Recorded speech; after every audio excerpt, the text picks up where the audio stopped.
Today I'm just going to shoot something really fast. We're going to, I'll do a whole section on, we'll kind of go through the vineyard and the life of the vineyard, but we're starting this video blog like right in the middle of the season. So I'm just going to pick out some things that I think are interesting in the middle. What's happening here at Alta Ridge right today is that we're doing some leaf pulling and some positioning. As you can see, we've had a lot of heat earlier in the year, and so the vines, especially, well, this is a bad example because it's right at the end of the row. Right here, these grapes have a huge amount of root zone to go out into, so the vines that are on the end of the grape row are always the most vigorous. They have the most space to spread out their roots. But anyway, there's a lot of this vegetation hanging down, and you can't even see the fruit.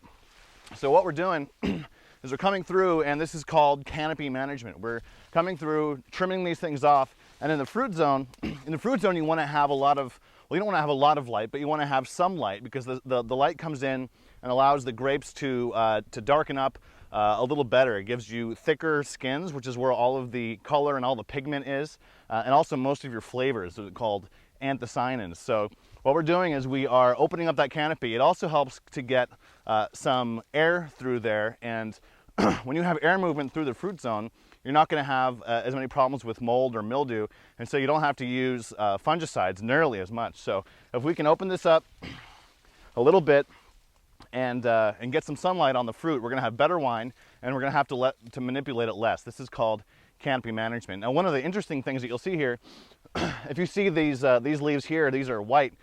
This is actually just clay that's sprayed onto the vines a little bit on the end, and that's for deer.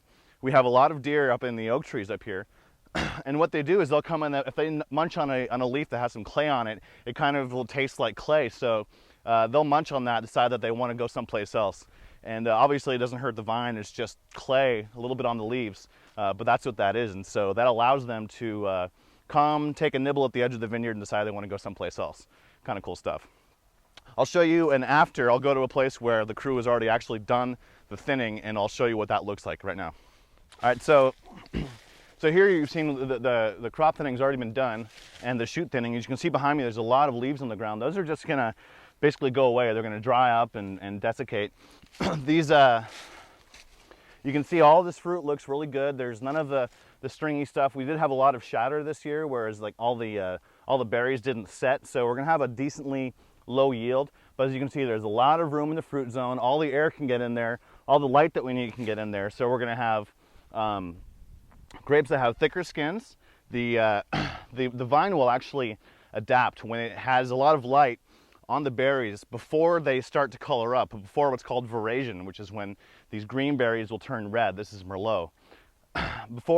When you expose them to light before veraison, they'll actually have thicker skins, and since all of the flavor and all of the color and all of that stuff is all in the skins of the grape, these grapes actually have clear juice.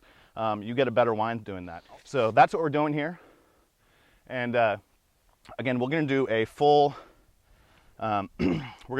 series on a life in the year in the vineyard.